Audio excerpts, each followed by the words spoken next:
Hello, folks. Dan Kroll here. Welcome back. This is my second podcast recording of the week. This is episode 74. Just a couple nights ago, I recorded with the four Sanger brothers. About 250 people have watched that in less than 48 hours. So if you haven't seen that one, make sure you check it out. Tonight, though, I have three men who were or still are doing a great job reporting high school athletics. I wanted to do the podcast from some different perspectives and get some other sides of what people think of West Hancock athletics. So I have Bob Fenske, top left-hand corner there, and then Zarren Egesdal. Did I get it? Yeah, you're good. Egesdal. Okay, Egesdal. There we go. In the bottom right there, he's KIOW. Bob, by the way, used to cover for the Four City and Britt papers, and now he's at New Hampton. And then bottom left, forgive him for that Packers stuff in the corner, but AJ Ellingson used to work for KIOW, so he reported on the news of West Hancock and other area sports. So welcome, guys. Thanks for coming on.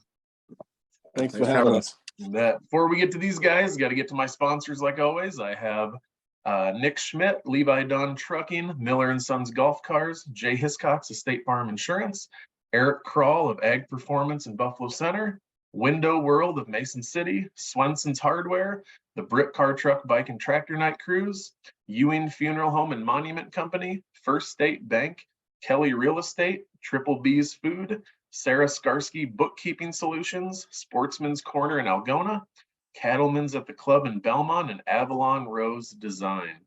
Like always, that money that people sponsor the podcast, that goes to the Sanger Legacy Fund.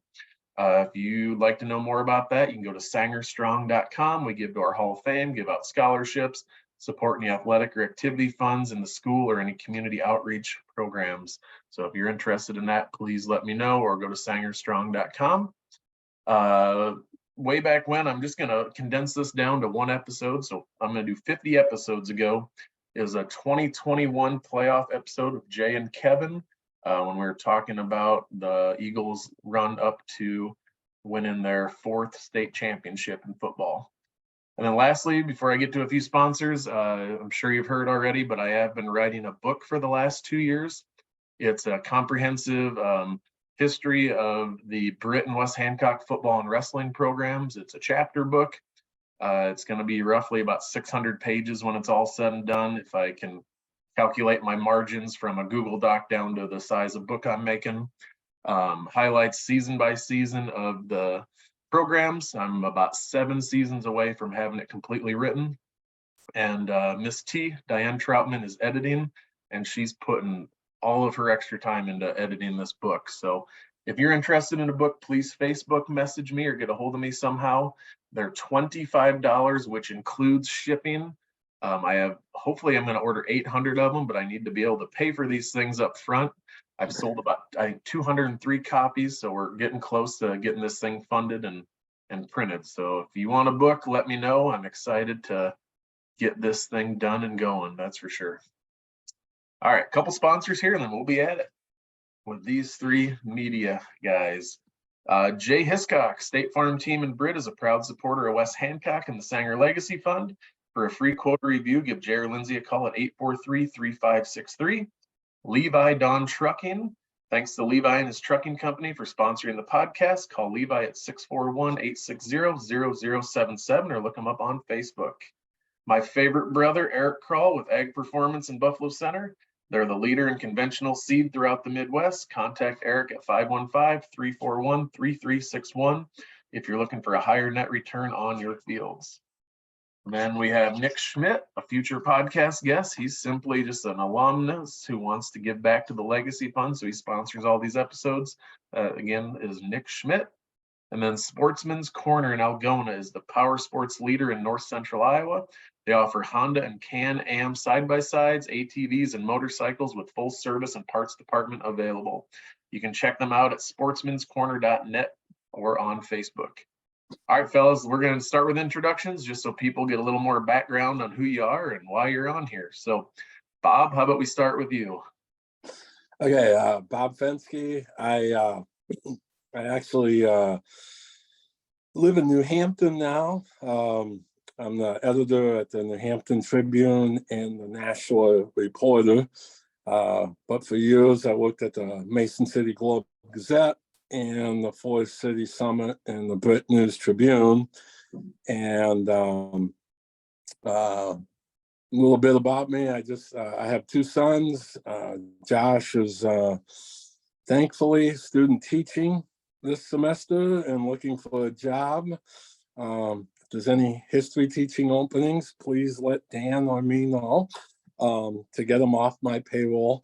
And then my youngest son is Noah, who's played football at Iowa and Colorado. And because he wanted to be like his big brother, he is also at his third school at Southern Illinois, going through spring football practice right now. So say a little prayer for him because I'm sure he's a little tired and sore tonight. So I didn't know he transferred, Bob. Before we recorded, I was like, hook me up with Deion Sanders autograph. He goes, that's not going to happen. Sorry. It's not going to happen. So. Yeah. How about you, Zarren? What's going on? Yeah, Zarren Egesdal. I currently cover sports at KIOW in Forest City. I'm a 2015 Forest City graduate.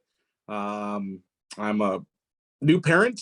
I got a almost 5-month-old daughter now who thankfully her mother keeping care of her this evening, who happens to be a West Hancock graduate. So there's my shout out for West Hancock. But yeah, covering our main 6 schools, and which includes West Hancock, and having a lot of fun doing it.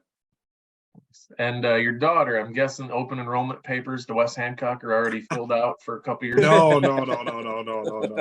Yeah, we'll give it time. We'll work on that. So Definitely going to Forest City. Poor thing. She'll be okay. She's half Britt blood, so we'll be all right. How about you, AJ? Yeah, I'm AJ Ellingson. I worked at KIMT from 2008 to 2018. And loved every second of it. Now I work as a director of communications for Dallas Center Grimes Schools. It's been I find a ton of similarities, which has been nice because now I'm able to still kind of be around kids, being around students, being around public schools, which is a passion of mine. My wife teaches in the district and we have 2 little girls. Anna is 5. She's in preschool this year. And then our youngest is 3. She's Macy. And so chasing them around is the highlight of my day. And I'm thankful to be here because the people in Britt were always really, really good to me. Bob Sanger was always really, really good to me. And so I'm thankful for this opportunity. So thanks for having me. You bet. And I couldn't remember when you started. For some reason, I thought you were more like 2003, 2004. I was going to ask you when I was out of high school, so 05, 06, I'd be standing on the fence line at Sanger Field with some of my buddies that I played football with. And I thought it was you. I can't remember who was there before you. Who would have been the sports guy? Well, so when I was the weekend guy for 2 years. Jeff Zell was my boss. He was there for a long time. He got promoted to sports director. I worked as the weekend person for 2 years and then took over the director job for the last 8. Because the couple nights I'd be standing there with my buddies, there'd be a KIMT guy with the camera on the sideline. Right. And my buddies would yell, Pete Helmstead. And we knew it wasn't Pete Helmstead. He was, I don't know if he didn't cover any sports probably. He was just in the whatever. And, or maybe I can't remember. Anyway, we knew he was gone. And I'm like, that might be AJ. I have to bring that up to him and see if he remembered that. But it would have been before your time. So yeah, it's 2000. I started August of 2008. Okay, yeah, because the guy finally turned around and goes, I am not Pete Helmstead. And they just Pete, we love people you. Always would. That's the number one name I would always get. Back when Pete was here, because I think he covered the NIAC men's basketball, like national championship teams. So those were always in the news. Like, and Pete was covering it. So I mean, that's who we always would get. So he was. That really does. I couldn't remember. That really does sound like Zell. I am not Pete Helmstead, doesn't it?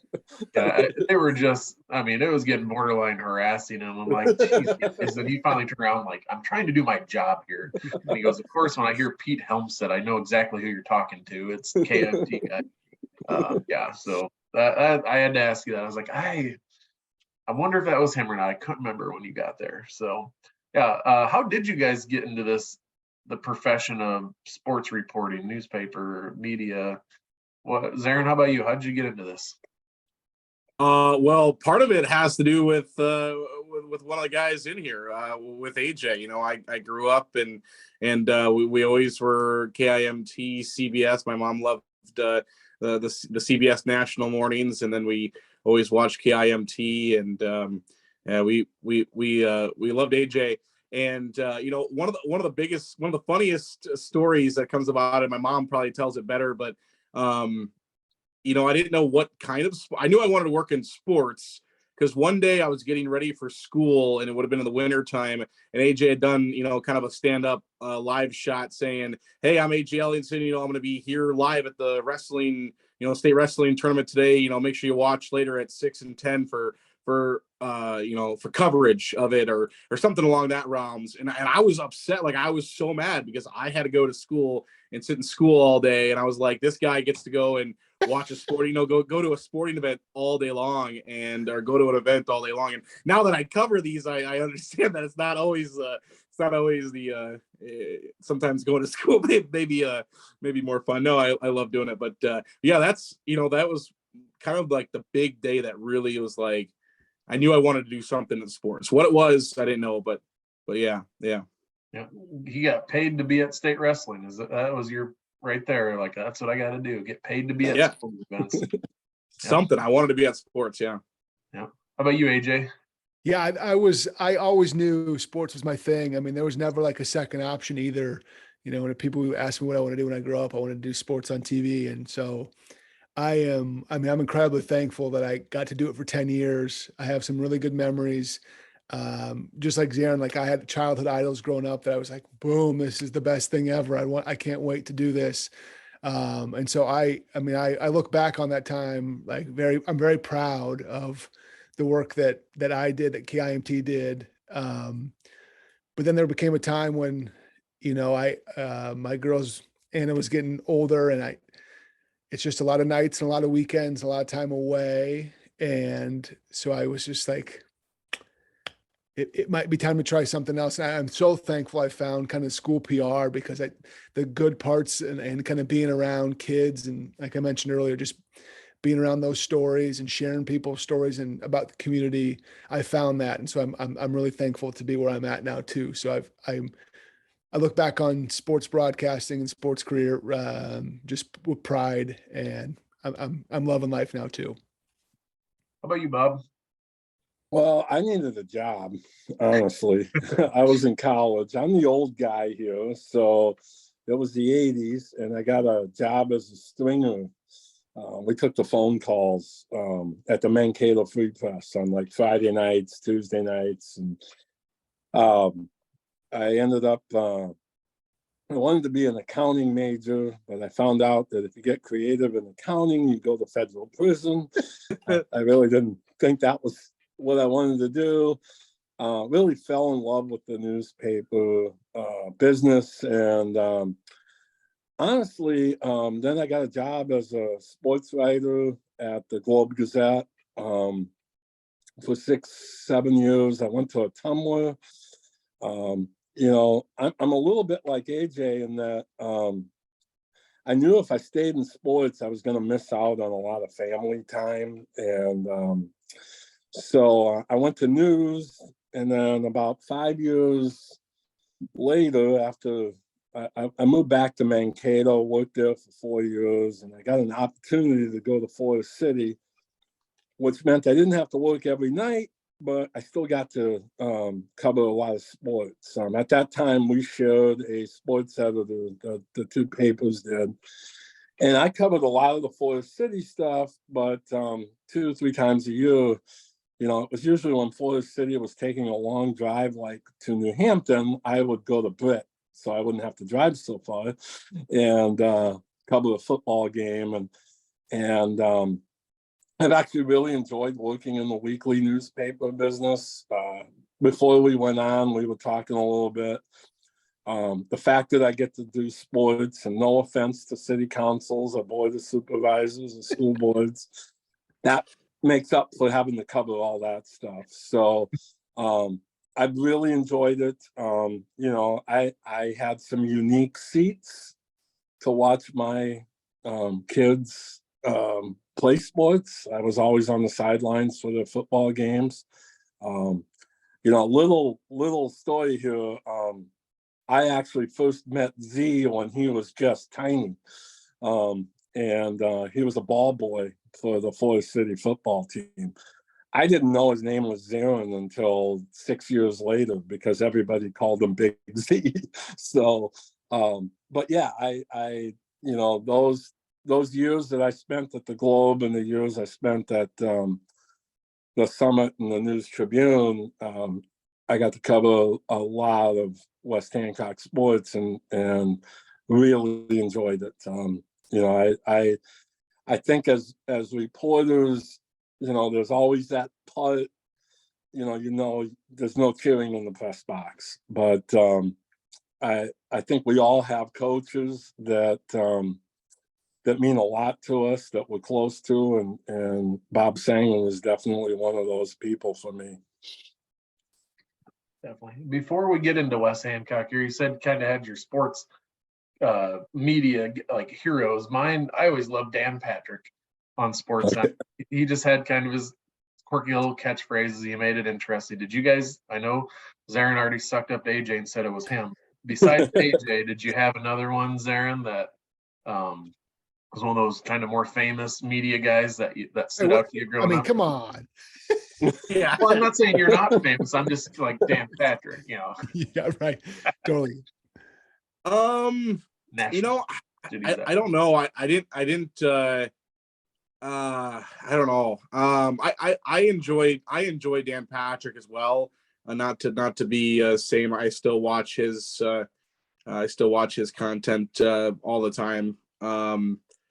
As far as like a national guy, I don't know. I don't think so.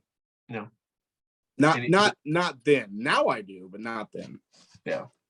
And either of you guys have a guy that you or a gal you kind of looked up to growing up, or someone you want? I got to intern at Channel 13 in Des Moines for a semester of college, and so I got to work with Keith Murphy and Andy Fales, and Mark Meisenheimer was a sports department at that time. And because I never really wanted to do the ESPN thing, I wanted to do like the local news, and I got lucky that I got to stay in Iowa for it. But just working closely with those three at that time reaffirmed that I was doing what I wanted to do. But then they've just become close friends, and I follow them as people who are really good at their job, but also as friends, as leaders, as hard workers, as people who are in it for the right reasons.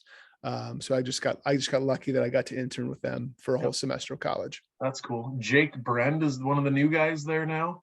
Yeah, he was a good friend of mine.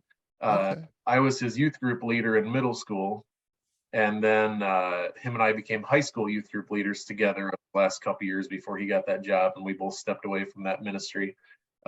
He had that NIL skit about being the Simpson tennis player that went viral. Sixth best player on the third best team. No, the eighth best team. Sixth best player. And I sent him a nickel on Venmo and said, "Don't spend it all in one place." How about you, Bob? Do you have any influences? Well, I grew up in Minnesota. There's a guy named, and I don't know if anybody would know this, there's a guy named Sid Hartman. He was a columnist for the Minneapolis Tribune, and Sid lived to like 100, and he wrote until he was like 100. And there was another guy there named Patrick Royce, great columnist. I just like reading the stories of people. I'm actually reading a book right now about the history of ESPN. So when you brought up Dan Patrick, that I was always a big Keith Olbermann fan. I know I found out through this book that he was incredibly difficult to work with, but man, that guy was really good. And I just don't want Zarren to be the only one. One of my favorite podcasts ever, or shows, I don't know what it was Jared Patterson and AJ Ellingson back in the day. So blood time. AJ once on one of the shows claimed that he could run for 100 yards in a football game, and I still have that episode saved. And now and I think, but I want to tell you though, I think there's honestly there's a little bit of a story there, in that I think there's a lot, you don't have to just go to the ESPNs. There's a lot, and I'm not just buttering up to AJ, but there's a lot of talent. I mean, that was as much fun of a show to watch for me as, something on ESPN, because it was local. And I think I'm a little bit like AJ in that I like being able to have that connection that you get at the high school level, at a small college level, that you probably don't get, covering, I covered the Vikings for 3 years in training camp. It was a cool job, but it wasn't any more cool than going to West Hancock Garner in 1991, and I definitely have a story about that. So, Yeah, definitely. I'm going to hit some sponsors here, guys, and then we're going to start talking West Hancock. So thanks for all that. Swenson's Hardware is your local independently family-owned hardware store and has been since 1977. Check them out at swensons.doitbest.com. Triple B's is owned by Britt Kozlerich. He's down here in our area. Best tenderloin you'll ever have. Brett was my student teacher last year, and he teaches at Panorama. He owns several food trucks now and has a great business. So if you want to get a hold of Brett for any of your party needs or any events, call him at 641-895-0885. Avalon Rose Design is creative graphic design studio specializing in commercial use graphics and design resources located in Crystal Lake, Iowa. Go to avalonrosedesign.com. And then Michael Ewing of Ewing Funeral Home and Monument Company, locations in Britt, Kanawha, Clarion, Belmont, and Dow's. You can check out their website at ewingfh.com or give them a call at 843-3839.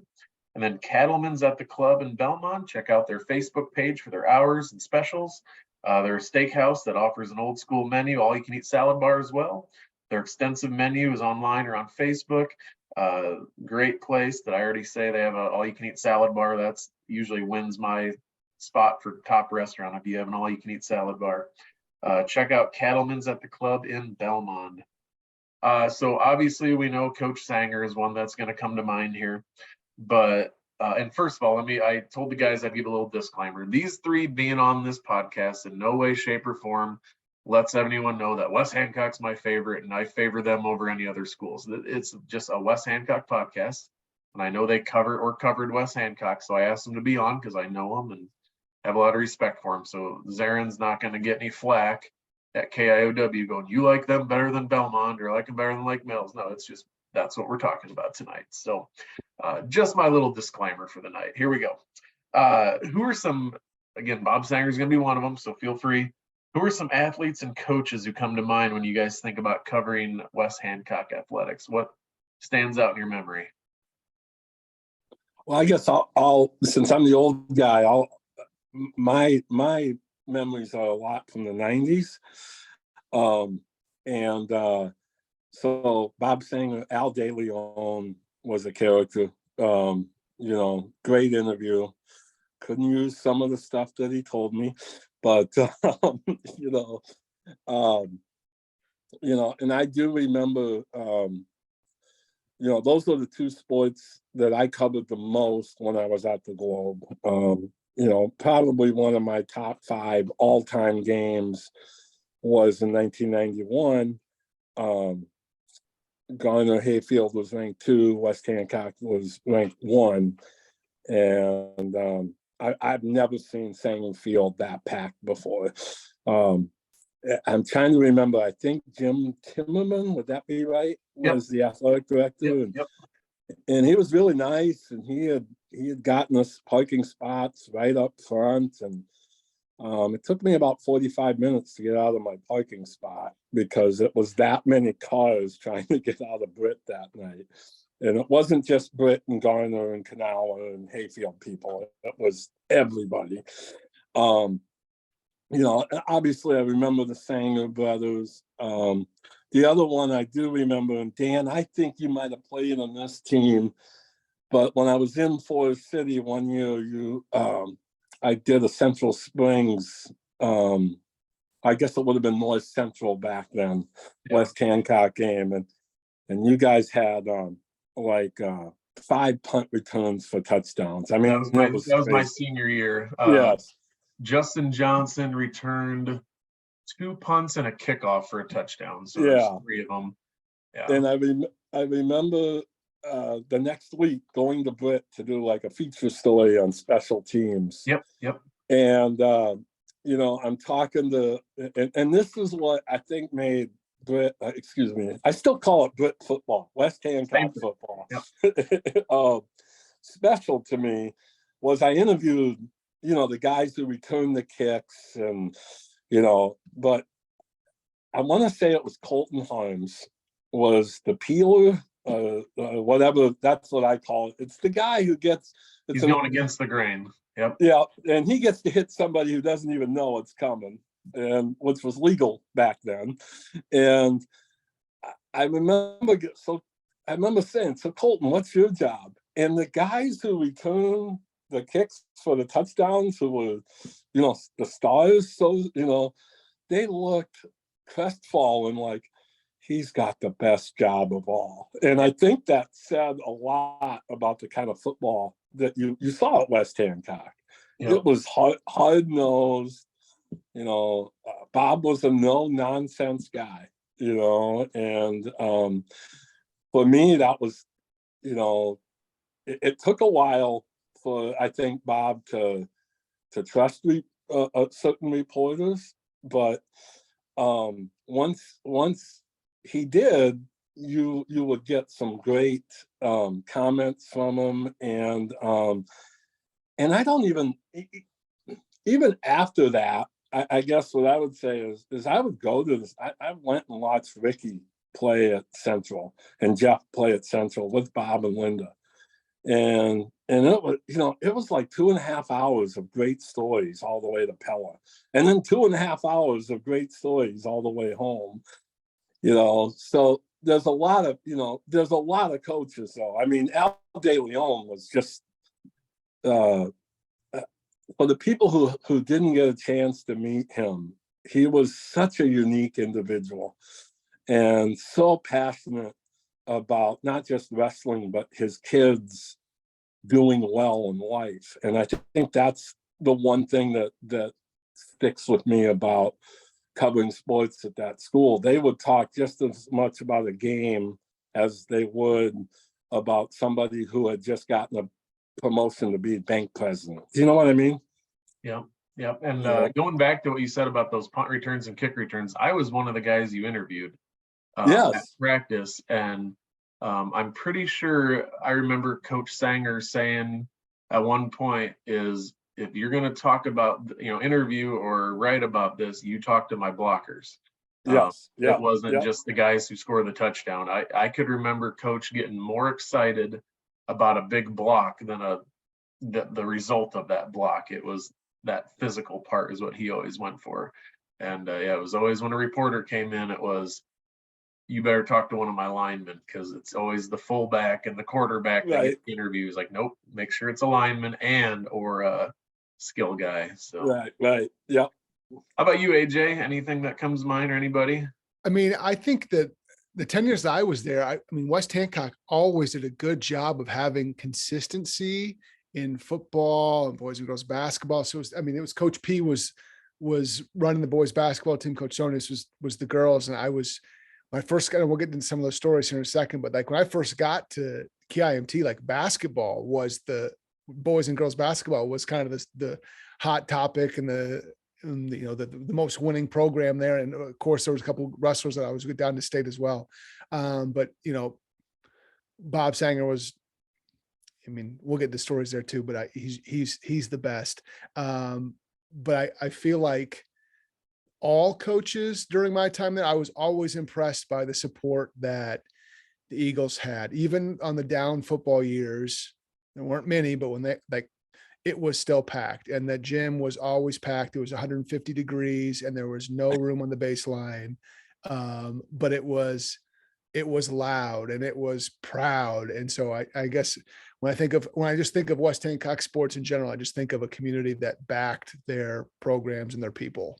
Yeah. and I want to get with you a little bit later about that 2013 football season where we went 0-9. Yeah. I put a quote in the book, I think that you helped get out of Coach Sanger, I believe, and you tweeted it when he passed about, you could have packed it up, and those kids still worked hard, and we haven't missed the playoffs since that year. And we did have a few down years, but hasn't Not been for long. Hasn't been many. So how about you, Zarren? What do you think when you started reporting for West Hancock? Yeah, it's obviously been some really good. I've seen a ton of girls' state basketball games, and a couple state titles, and a ton of state football games. I've kind of over the last 5 years, so it's just been a lot of really good athletics, and man, I've really enjoyed so many great athletes and that's the thing, exactly what we talked about. I think it was 2 years ago or 3 years ago. One of our prep of the week, we do the prep of the week every single week. One of our prep of the week, 1 year we just did the entire offensive line there for West Hancock. That was our prep of the week. We just did the entire offensive line, and I thought that was kind of fun. But yeah, there's been so many great athletes. Even some recent ones I played against. Being not too long out. So I didn't get too much of Coach Sanger. I got a couple of really good Coach Sanger story that I'm sure we'll get into. But for me, the coaching wise, just been all the recent coaches. Obviously, Coach Hiscox and I have a really good relationship. We talk quite often. Maybe one of my better relationships that I have. Coach Sonius.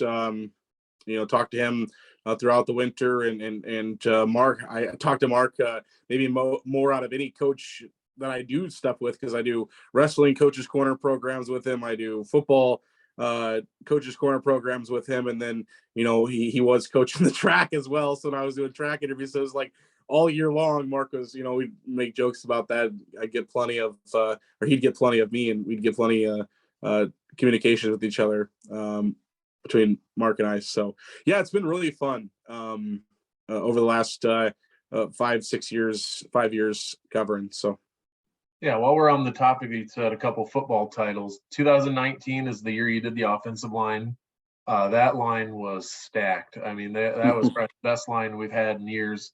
And then 2021 were a couple state titles. What do you remember, Zarren, about those football seasons, specifically covering West Hancock football? How much fun it was. If you would have asked me 7-8 years ago if I would be excited about one of the other area schools, this excited about area kids winning state championships and doing well, I would have called you crazy. Obviously with having that local hometown blood as far as a student goes. But once I was able to just disregard all that and actually just kind of just enjoy it, and it was so much fun. Those games in the Unidome, and talking with Kevin and Jay, who do our radio broadcast for football seasons. We talk all the time about football and covering those athletes, and being right there as soon as they won the state championship, talking with them and interviewing them, and just feeling that emotion. I mean, that's probably one of the best parts. Was just, I mean, it was just a sense of relief and joy and all those emotions that were going through those kids' heads. And you got you thinking like, hey, we all went through all this, and we always wanted this moment. Now these kids got this moment. We were kind of living through them, and that's kind of how I felt. Wow, this is just awesome. And it was so much fun to cover, and I wish I could have just would have just kept writing. If I didn't have a day job that I do, I wish I could have just found different angles or just kept writing different stories about it, because that's the biggest thing about it. It was just so much fun. Yeah. And 2022 didn't end as well. We got kind of stomped in that championship game. And every once in a while you run into someone, I can't believe this happened. And I'm like, we're 47-3 in Mark's first 50 games, 2 titles, a runner-up, and a quarterfinals, 4 district titles. And you know how it goes in sports. People are always, looking for, this and that. And I'm like, we're in a pretty golden era right now. And this year, I think we're one of the 2-3 favorites to win it again. So, right. But Maybe I was the bad luck charm because I wasn't at the game this year because we were on baby watch at that point. I probably would have been in a lot of trouble if I would have packed things up and went to actually no, I think let's see, what was the day, what was the date of the state championship game? like Thursday of November between like 19th and 22nd, probably something like that. Would be my Okay. guess. Yeah. Well, we watched maybe it was it might have been the semifinal game. I'm pretty sure as soon as it because was one of the games like was the semifinals the finals like early afternoon. Yeah, they're both like 1 o'clock kickoff type. Yeah. Yeah. I'm pretty sure that it might have been the semifinals. Then so that's what it was. We just had this. She was born on the 10th. I'm almost for sure we either watched the semifinals, the finals in the hospital, like a couple of like right after birth happened. Well, you guys remember Chad Hinders for North Iowa? No. Oh, Yeah. My brother Newell played Fonda. for him when they went to state back in 2012, and I was still living at home at the time. And my brother, I think, was a sophomore. The Hinders have 5 girls, and now they're at Newell Fonda. But one, I can't remember, the last one was being born, and Chad had to contemplate: do I stay for the game or do I go to the hospital with my wife? And of course, the females were like, "You go with your wife. Are you crazy?" And the guys were like, "But this is a really important game against Osage." And Chad ended up being the smart man that he is and went to the hospital. His wife, Allison, who was giving birth, was texting me for score updates. And she's like, "What's the score?" And I'd text her, and then she wouldn't respond once. And she finally responded like 15 minutes later, goes, "Sorry, just had the baby. All right, what's going on?" Like, it just killed me how small town high school sports, especially up in north central Iowa, are a pretty big deal.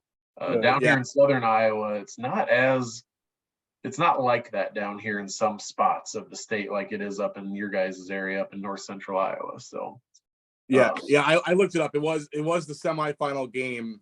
My daughter was born during the semifinal game.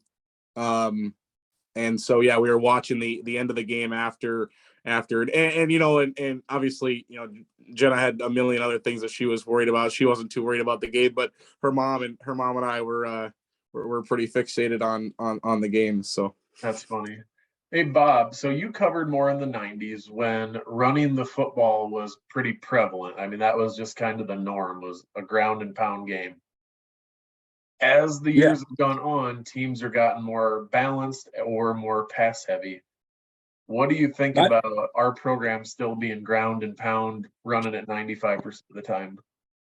I used to tell Bob this all the time. I loved going to his games because you knew they would be over in an hour and a half.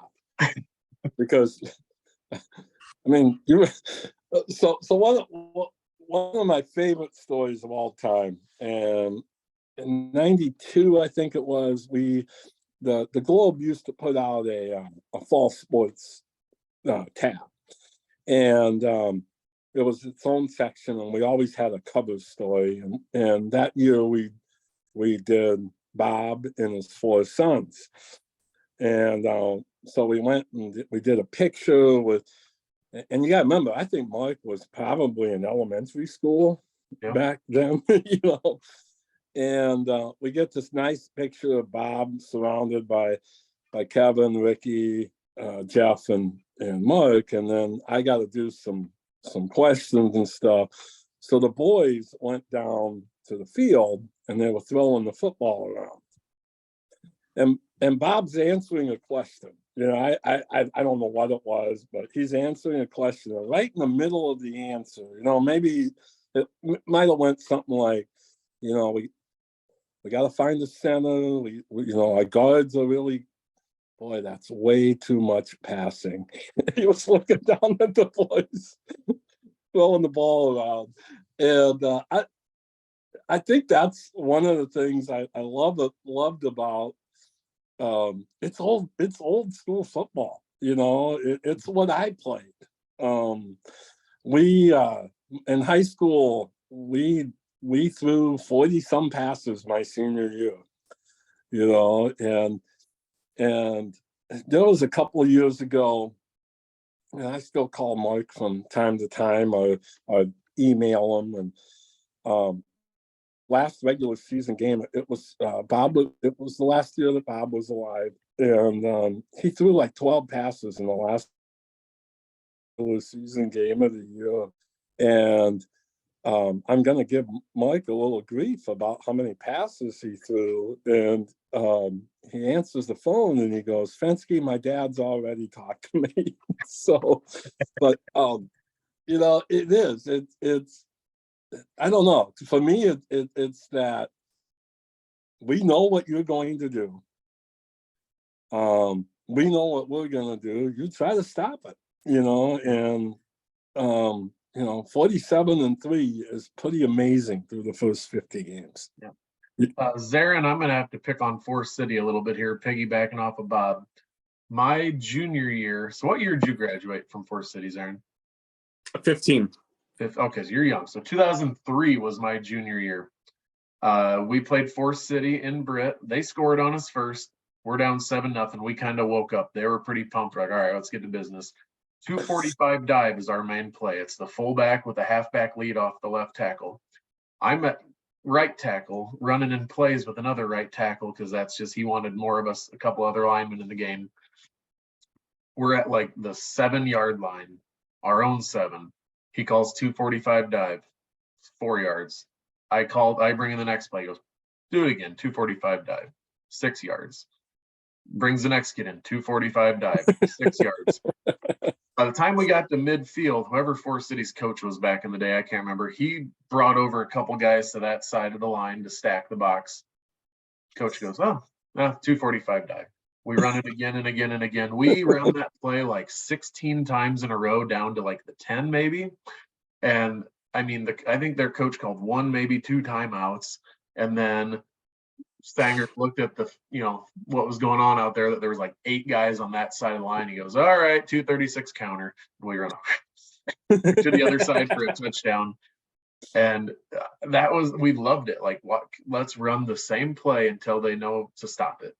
And after the game, I'm pretty sure the coach said, yeah, we're not playing you guys anymore. And it was, I think it was 2018 was the next time we played. They were, you know, one of those deals, small school versus big school. What does one school have to gain by losing or beating a smaller school type of thing? But hopefully they can get back into it because they've taken a few years off now. I think this last cycle they didn't play. But anyway, I can't not tease Forest City a little bit during this podcast. You just know that's coming. But You guys missed us though during our best years. You know, we made the playoffs 3 straight years. The only 3 years we've made the playoffs, and those years it wouldn't have been good. Yeah, it would have been a good game. So yeah, AJ. So we were talking about 2019 football. That was the last season Coach Sanger was around before he passed due to cancer. That game, I know AJ, you were at that game. Sanger strong chance and Coach up in the press box, just, you know, very emotional. A couple months later, Coach passes away. AJ, you've already, you know, a year or so gone from the area down where you're at now. But you tweeted, I don't know how many tweets of kind of your favorite Bob Sanger memories. And I liked and retweeted every single one of those. And people know this, obviously, this is episode 74 of this podcast, but when we knew it was getting close to the end for Coach, it was tough. And I haven't lived in Britt since 2004. But that morning I got to school and I saw the message that he had passed. I couldn't talk. I mean, my kids walked in that room and they knew what happened. They just sat down and read books all day. Like, they didn't even bother me. Like, it was tough. And then you started tweeting, other people started tweeting, all the, you know, media outlets and stuff. I spent my whole day just scrolling through my computer and, you know, just tears. Some of the stuff you put on there meant a lot to me, and it meant a lot to people. Talk a little bit about that in particular, what it was like at that time for people like you who, again, I haven't been in school there for, I'm old now, 17, 18 years, and you've been out, you know, away from that area for a couple of years. Talk about what Coach meant to you and whatnot. I mean, that's hard to do because Well, I mean, it's easy to do because Bob Sanger did everything the right way with the kids in mind. And so I'm just gonna, maybe I'll just share a couple of stories that kind of just Yeah. are my thoughts of how I remember Coach Sanger. So when I first got there, like, you know, we would do the pigskin preview. That was our fall sports preview, all the football teams. And so, you know, as I'm making my schedule, you know, you try to get, you maybe spend 30 minutes, 45 minutes at one school, then boom, you're on to the next, because you got to get everybody done in a quick time. And so my first time out with Coach Sanger at West Hancock, I got the video, and then he's like, hey, come on in, just come to the coach's office. I have a Diet Coke. We'll just hang out for a while. And so great. Oh, we can do that. And then all of a sudden it's 2 hours later and I'm having to call the next coach and say, hey, I am late. So that was the last time I gave West Hancock, 30 to 45 minutes on the schedule, because I just wanted to talk to Bob Sanger. And it was about everything, because he was so passionate about getting kids to do things the right way. And it always came back to that. We joke about like not passing the ball. And so we could be talking about, hey coach, like if it's 3rd and 8, like what's your plan? And he would never answer like, oh, we'll figure out a way to get the first. He would always like, if I can teach my kids to believe that they can do this on 3rd and 8, then they can do anything in the world, so it wasn't even like, it had nothing to do with getting the first down. It had everything to do with about getting his kids to be good people. And he was always welcome to me. And that's rare. And his whole family was, and he represented the town. And that's, you can't think of Britt or West Hancock or west of the interstate without thinking of Bob Sanger. So that was my only thing I could do at that point, was because I missed him. I knew everybody was going to miss him. And so just honoring him by highlighting his kids and his work and his teams, I thought was something that, I could do and make people smile and just look back fondly on what was a tremendous person. Yeah. Yep. And I talked with the Sanger boys on Monday, and again, his wife, Linda, she's the perfect counterpart. They're just the perfect couple. Like she's done just as much, if not more, than he ever did. So just the two of them together is amazing. Like, hard to even put it into words how much those two meant and still mean to our community. Zarren, same kind of question. You did a lot of good coverage when he passed. You guys even live streamed his funeral. I went to that visitation the night before. I think I waited 4.5-ish hours to see the family. And then the first thing Linda did was apologize to me for waiting so long. I'm like, geez, like, seriously. So you guys being the kind of more of the local coverage now, what was that like with his passing? Yeah, it was interesting, because obviously, with being such a history, I know so much about, and the legacy of West Hancock football and Bob and all those things. My interactions with Bob, though, were very, very minimal. Unfortunately, Bob was, when I first started doing the coaches show, was kind of the first year that he was taking some steps back, and it was this is my one Bob Sanger story that I have for you. And so we're doing coaches shows. It's my first year of doing the coaches shows, calling these coaches early in the mornings after Friday nights. And, Bob always did his early in the morning, very early in the morning. And I called him for the first 2 weeks, and we did the show. And then and week 2, he kind of told me that, from now on that I should call Mark. He said, my son Mark, he explained everything to me. He was talking about, he was doing some treatments at that time, and from now on Saturday mornings that I was to call Mark, and Mark would do the show.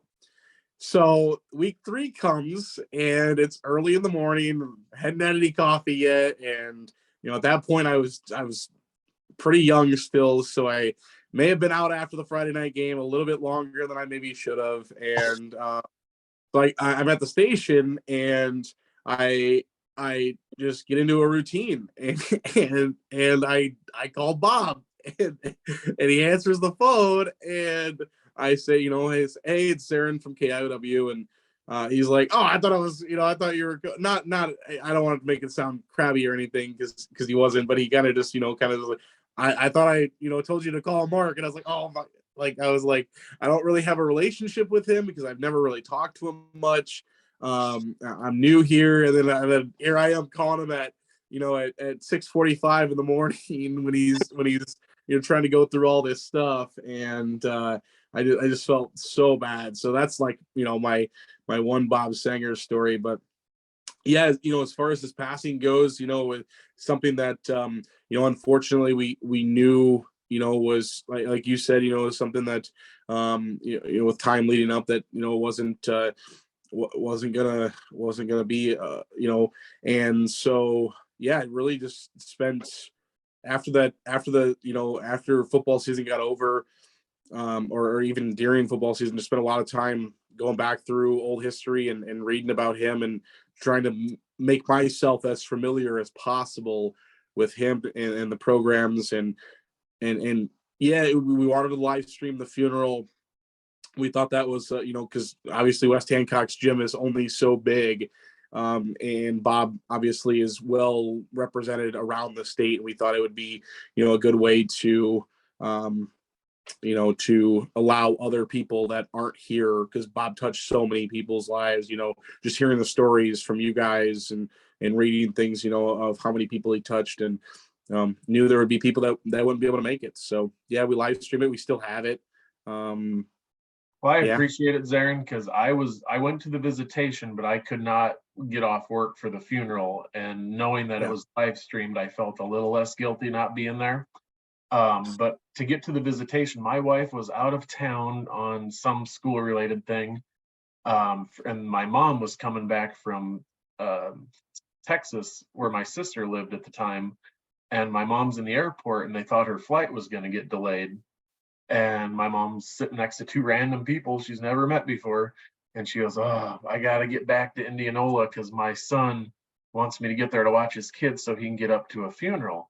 I'm like, oh, okay. And she goes, yeah, it's his coach. And he was, close with the family, and everyone's close with that family and the community. And the lady in Dallas, Texas airport goes, oh, Bob Sanger.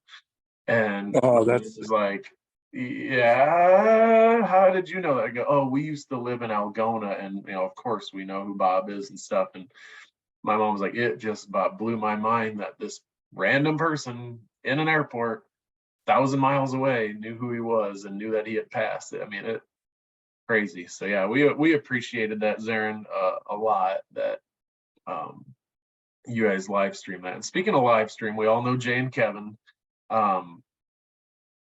I don't know if you can disclose numbers, and I should have asked you this before we recorded, but when West Hancock football games are on the live stream on a Friday night, a lot of people watch that, don't they? Yeah. we actually, there has been a Friday night where actually it has taken our website off of the interwebs. I was actually just going to, I was looking at, we're talking, thousands of people, and it's not like, certain games. It's like on a weekly basis. I'm looking at we're talking about, between 2,500 and 3,500 people, on a weekly basis for West Hancock football games. Yeah. And can you put me on the payroll? Because every time the game goes down because the internet's not working because there's so many people, I get about 15 messages from people from everywhere that go, damn, the game's not working. I'm like, I know, I can't do anything about it. They're like, well, can't. I'm like, I don't work. You guys know I don't work for KIOW. They mentioned me a couple times. Jay, Kevin, and I work together for like stats and updates and record book things, and they'll be like, hey, Dan just messaged me that this happened, and people just assume I must work for KIOW. So if we could, get me some kind of a job title. That'll be good. So Yeah. We had to go to this crazy, where, not to get too, into shop talk, but we should be good. You shouldn't get any more of the phone calls now. But yeah, it got pretty crazy. West Hancock football games. So we're knocking off, and it's, it's all over. I mean, we get I'm looking at just one random one now, 32 states and 3 different countries, watching. So yeah. And I believe 2020 Grundy Center quarterfinals was it 7,000-8,000, something like, it was something ridiculous. Just yeah, couldn't believe it. So yeah. yeah. I'm gonna hit a few sponsors, guys, and then we're gonna wrap it up with some good stories that you still might have and go from there. Miller and Son Golf Cars, family-owned operation, 50 years of a business experience. Contact Skipper Jim Miller at 843-4132 or check him out at millergolfcars.com. Thanks to Jared Winger and the Britt Car Truck Bike and Tractor Night Cruise for sponsoring the podcast. He also owns Mojo Productions. Give Jared a call at 515-408-1074. The Showalter family in Window World in Mason City is a proud sponsor of the podcast. Once an Eagle, always an Eagle. Fly High Coach Sanger and Joey Showalter. Kelly Real Estate, local owned real estate agency in Britt, owned by Steve and Deanna Kelly. Contact them at 843-4102. New sponsor starting tonight, Sarah Skarsky Bookkeeping Solutions. She's a Buffalo Center native. She started her own bookkeeping business. You can learn about her services at sarahskarsky.com or email her at sarahskarsky@gmail.com. And then First State Bank in Britt, located at 183 Main Avenue North. You can contact them at 843-4411. All right. What else is going through your minds, Bob? Haven't heard much from you in a little bit. Sorry, we got talking some shop talk with radio station. What are some other stories or things you think of when you think of West Hancock athletics, certain coaches, certain athletes? Go. When you guys were talking about Bob's passing, it reminded me a little bit. So 2012, I actually ran into Bob at Minnesota State ball game. Kevin was an assistant coach up there. Yep. It was the semifinals of the national tournament. It's actually Adam Thielen's last game at MSU. And then I didn't see Bob. We talked by phone, at least 3-4 times a year until the state track meet in 2019. And I ran into Mark. I would run into Mark at wrestling tournaments in Nashua.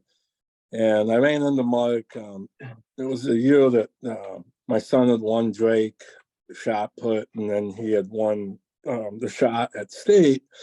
And Mark came over and introduced Noah to Mark, and I asked him, "Hey, is your dad here?" And yep, he's and he's for the long jump. He always sat in the same place. I mean, and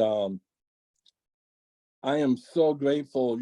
I was busy. I was covering, not just Noah, but a bunch of schools that year, and I don't know. Not to sound corny, but I just knew I had to go talk to him. And we ended up sitting there talking for an hour and a half. And Linda was there. And Linda would give us the look when we were getting a little too much boys talk. So they were just, I'm so glad I had that hour and a half, and because he meant a lot to me, and what I remember about that conversation was it was less about what Noah had done or what Josh had done. Somehow my 2 boys became really good athletes, and I don't know how, because they certainly didn't get it from me. But he asked, what do they want to do when they get done with school? What are they good kids? Do they behave them? He wanted to make sure they were on the right. And he met them 3-4 times.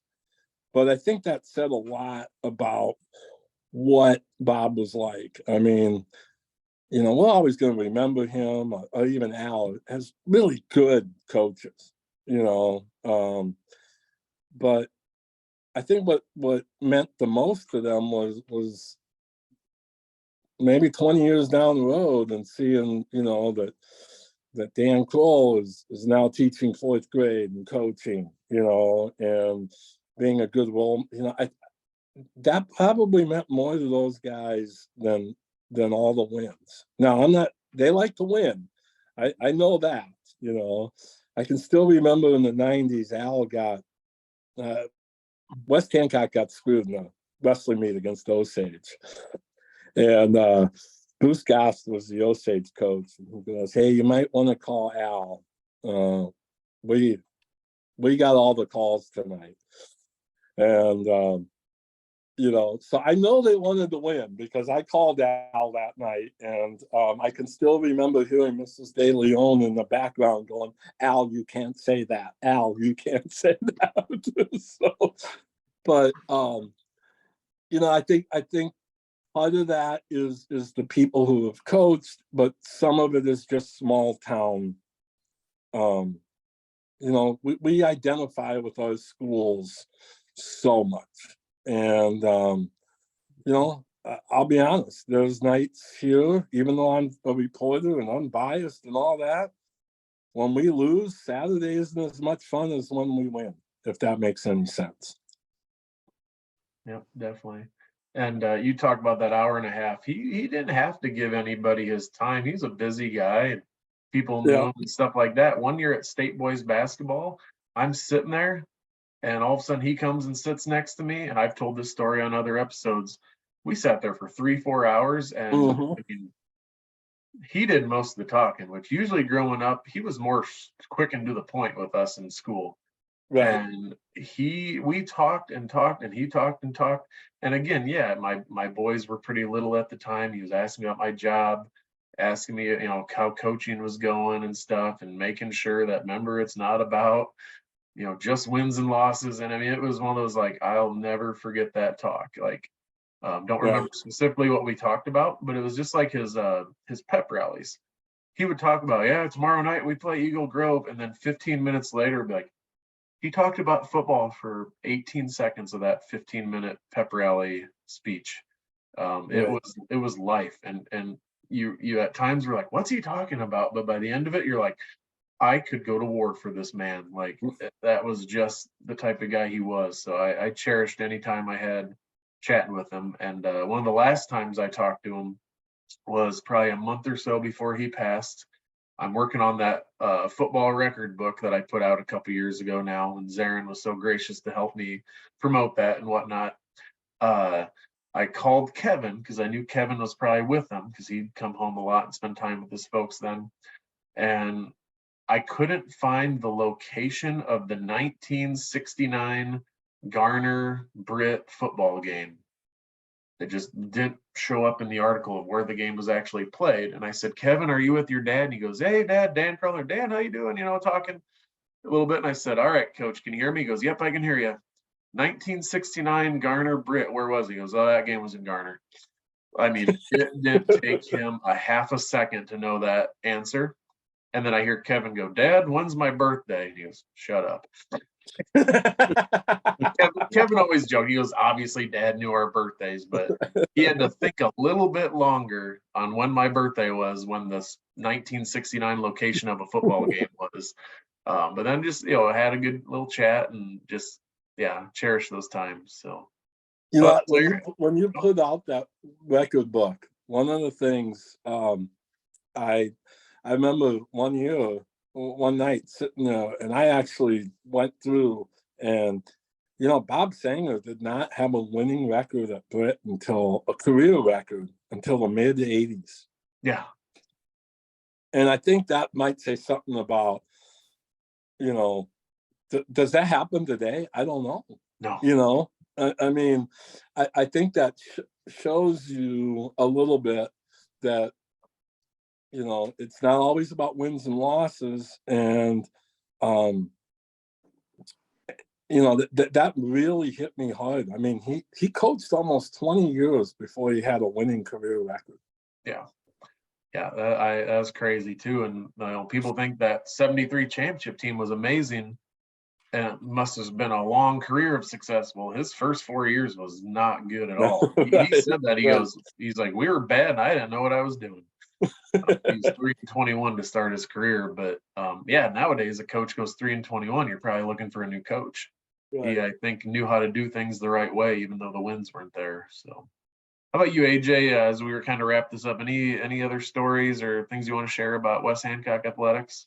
I feel like we should just a couple of the shout outs to the people that were there, the athletes that came through. Like when I was there, like the Mallon sisters were great.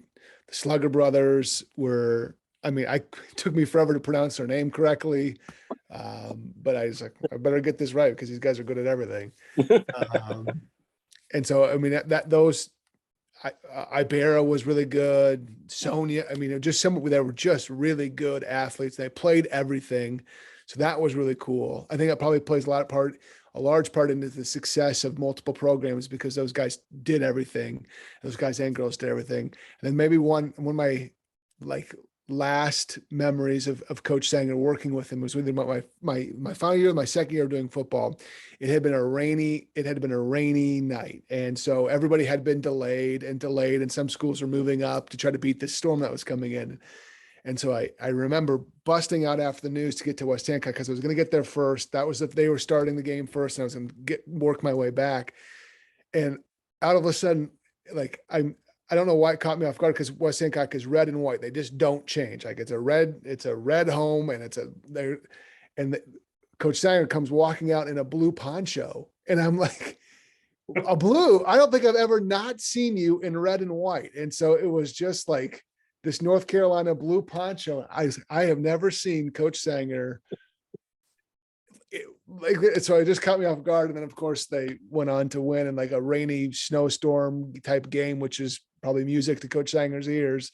But in a blue poncho, it was just a funny one to watch. Yeah. So we played Dyke New Hartford in 2002 in the quarterfinals, and two of my good friends are from Dyke. And Dyke's got these fancy, slick jerseys, and they look like a pro team. We come out in our red mesh, like practice jerseys. 20 years later, 2022, we're still wearing essentially the same jerseys. And my buddy from Dyke New Hartford, I retweeted a picture of the team celebrating after the semi wins going to the championship game. And he goes, get those guys some new updated jerseys. They're still wearing freaking practice jerseys. And I replied back with $10 jerseys, $1 million program was my response to him. Like, he never cared about looking good. It was about looking, doing good on the field. So yeah. So Dan, did you guys have names on the back of your jerseys? Yeah, we did. Yep. Okay, because for a while they didn't. You guys didn't. When I first started at the Globe. Yeah. And I couldn't remember when it was. I go to this game and there's, it says, I think it said Sanger on it, or whatever, right? And I'm like, oh my, and I'm on the sidelines. I always covered games on the sidelines. And I walk by, oh my God, Bob, you got a uniform upgrade. And he goes, yeah, and it's killing me. So I love those jerseys, by the way. My boys who have never seen a West Hancock game will love watching the highlights because they just think it's so old school and they go, God, they better never change those. And the person who changes those better get out of town in a hurry. Well, I think with Mark Sanger in charge, I think we're okay. Right. He told me the other night in the Sanger Brother podcast, he goes, things haven't changed much. Yeah, we're still, winning and maybe even winning more, but it's still the basic principles of what Dad put together for all those decades. So, yeah. How about you, Zarren? Anything that's still running through your mind? Well, not to throw any shade or anything, but I just want you to know, Dan, that those jerseys are no longer practice jerseys. They don't use those for practice either anymore. Yeah. Because I still have my practice jersey from 2014, and our practice jerseys were make a little joke. Those are not even practice jerseys anymore. But yeah, no, Even better. some Yeah. people still love it. Obviously I'm a big social media guy, and you see it. People are when West Hancock's been doing good and been in the state spotlight quite a bit over the last few years. People tweet about it and things like that, and people love it. It's to the point now where it's cycled back through where some people look at the jerseys and be like, what is this? And then they're like, oh, these are kind of cool. It's one of those things that's cycled back through. So no, it's cool. My experience with West Hancock is it's obviously unique because I not only have got to cover West Hancock, but I played against West Hancock, right? I got to play in all those games. And I know something that not every reporter gets to do where some of the assistant coaches for West Hancock now are guys that I used to go against. And, obviously, Jordan Savoy comes to mind, of course, and had a lot of great battles with them. And, yeah, that's kind of my experience with it. It's so unique. And this is exactly what I wanted in my life was to cover local sports in North Iowa. And so it's kind of cool to have that experience of, getting to play. Never played football against West Hancock. Talked about that. But yeah, played baseball against West Hancock, played, with track against West Hancock, and of course basketball against West Hancock. And so it's kind of that unique experience of getting to play against those guys and into those arenas, and then now cover it. And my first time at Sanger Field and Britt was kind of fun. When Forest City went there, and in 18-19, it was a lot of fun those 2 years. And this year, I did call 2 games at Sanger Field for our sister station over in Manchester, called the North Lynn game. And then I called the Nashua Plainfield playoff game for our sister station in Charles City. So that was kind of fun to be broadcasting there at Sanger Field again this year. And just a lot of great experiences, with the coaches, with the players. You still have a lot of respect for the guys I played against and have built. I think West Hancock was, it's one of those things where I was kind of trying to build a relationship with when I was covering them. It's along with me having to get over the hurdle when I first started back of, the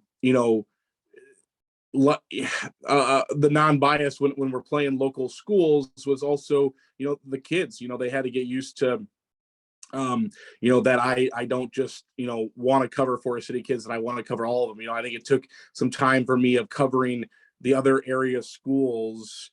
I guess maybe respect is the right word to use. I kind of had to earn that respect of the people in Britt and the people of West Hancock, that, I wasn't just there to cover Forest City, and I'm not just trying to, cover the Forest City kids, that I do care about it and want to cover the West Hancock kids. And I still follow, the ones that are playing college sports right now. I still follow them, check up on them. I think I tweeted about a couple of them, and just trying to, see what they're doing and covering them. And it's been a lot of fun. Like I said, I have a ton of respect for all the coaches in Britt that I talk to. They're always, especially, like I said, at Mark, I talked to Mark, 2/3 of the school year, between all the coaches shows we do. And he takes time every Saturday to talk with me. And then, the basketball coaches, sometimes you have a rough game on Friday night, whether it's, football hasn't been as much, Mark's usually always excited to talk to me, but, there's been times with a basketball team or whatever is, maybe not had the best result on a Friday night and turn around and gotta talk to me right away on Saturday morning. It's not always easy.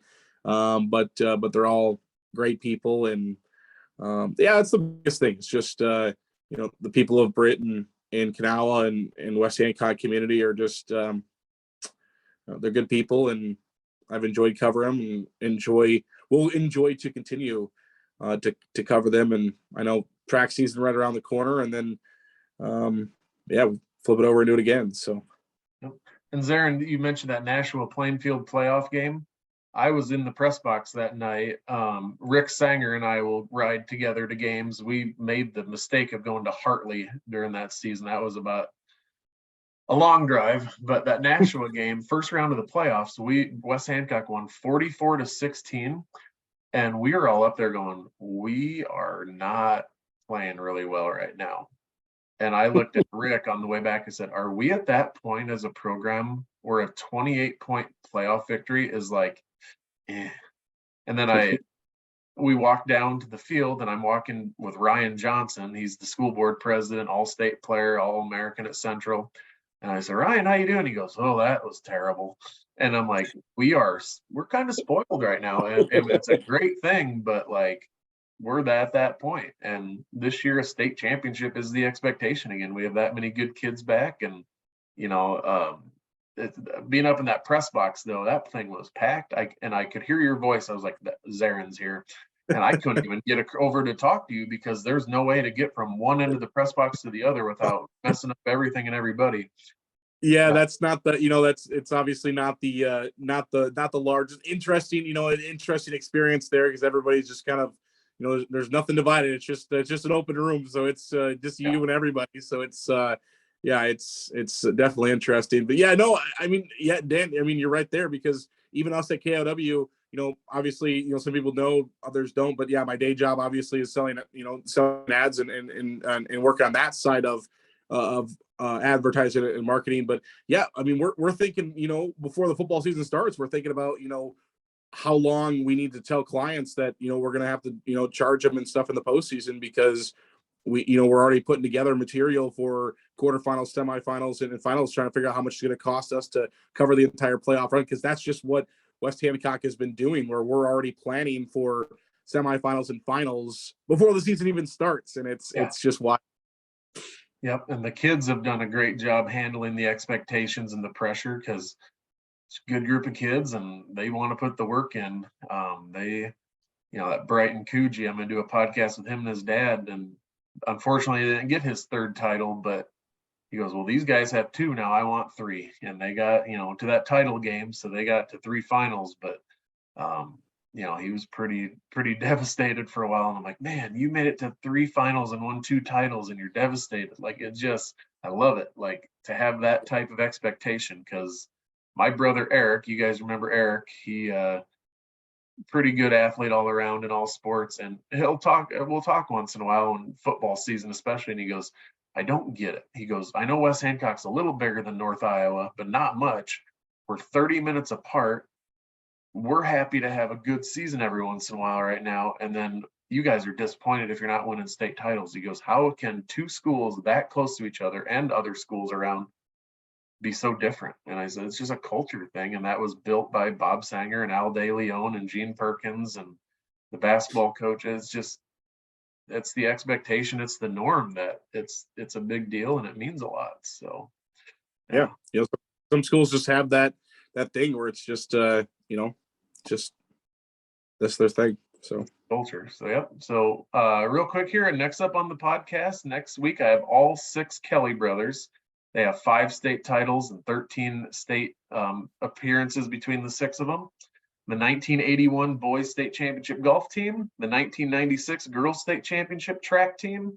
And then I have a fun, probably another PG-13 episode. Eric Koele and Vance Hagen are going to talk some West Hancock football. And then former principal Jack Fisher is going to be on the podcast with me. Fellas, as we wrap this up, I always leave a minute here at the end in case you're like, oh, I forgot to mention this earlier or whatever. Any last minute things before I thank you again for doing this with me? I just want to say real quick, like I know like coverage in North Iowa has changed a lot since I was there. So people to like Zarren and Bob, people at KGLO, Bob Fisher and Tim Fleming who continue to do it, like keep going. You do great things. It's important. It's really, really important work. And so just to be able to do that, and then to the people who go to the games, like, it's the high schools are the fabric of communities and they're really, really important. And it makes a difference that you're there and you support and you say hello and you cheer. So like, I wish everybody well. I miss all of I miss all of North Iowa and the people there. So, great job. Keep going. I'm enjoying watching your stuff and reading your stuff and listening to your stuff. So thanks for doing that. Thanks for letting me be a small part of this. It's been a lot of fun. And I'm going to add to that. You talked about going to the games, Zarren. We know the live stream gets a lot of people. But again, I always joke and kind of joke, and Jay and Kevin do too. Kind of joke, kind of serious. This is for people who can't get to the games because of age and health and distance. If you can get to the game, get to the game. Rick and I try to get to as many as we can, even though we live down here. But yeah, getting to those games is great, great atmosphere. So just my 2 cents plug before football season starts again. Either of you two, anything else, and then we'll wrap up? Dan, I will say, I started umpiring baseball the last 3-4 years, and I mostly work with the top of Iowa Conference, and mostly on the East Division. But here's the great thing about high school sports. Every game I've done, I run into somebody that I covered way back when. Yep. And that's the beauty of high school sports, the relationships. I see Mark Sanger once a year at the National Plainfield Wrestling Tournament. And I guarantee you he never gets to eat his lunch because I'm in there and we're just talking. That's I think what AJ said is right on. There's relationships that you get in Iowa high school sports you don't get anywhere else, and enjoy them, because some of the best friends I've met are the ones that I've covered. So that I just wanted to throw that out there. Definitely. Zarren, anything on your end? Yeah, I'll just quickly echo what you said too. Obviously, we want people watching the live stream. We know there's gonna be people watching the live stream, but yeah, get out to your man. It's a lot more fun on the live streams and on the radio when there's loud crowds in the background or you can see it. So yeah, get out and watch those games when you can't. We're glad to do the live streams and kind of piggybacking off of AJ. Yeah, I know everybody else that covers the area. We love doing it, and that the biggest thing is, we just want to highlight the kids. The kids in not picking on you, AJ, but the kids in the Des Moines area are really spoiled. You have multiple TV stations and newspapers that sometimes are fighting over those kids to try to interview the best kids. And these real kids, obviously they don't have that. So that's just what I wake up to do every single day is I just want to give these kids an opportunity where they can kind of be superstars before they go on and be great men and women around the country, around the state, wherever they end up. So just want to treat the kids like superstars and appreciate all the coaches and kids that are watching this that take time for us. And yeah, thanks for having me on. Definitely. And I want to thank you guys again. One more time, I'm going to plug my book because, like I said, the love of high school sports. That's why I'm doing this book. It's not for me. It's so people can enjoy the history of our programs. If you want a book, let me know. It's called On West Hancock, about the history of Britt, West Hancock football and wrestling. So again, guys, I want to thank you, and I appreciate all you are doing for high school sports. I looked forward to this one for a long time, and we had to wait a little bit longer to look forward to it a couple times. I was dumb and scheduled this for like the middle of basketball and wrestling postseason, and then we're like, yeah, that's probably not a good idea. And then Bob just decided to go get laryngitis last week, so we had to wait a little bit longer. So hey, trust me, my coworkers thought it was the best 2 days of their life. So, like Googling how to give someone laryngitis. It might be a crime, yeah. Yeah. Well, guys, thanks again, and go Eagles, Sanger strong.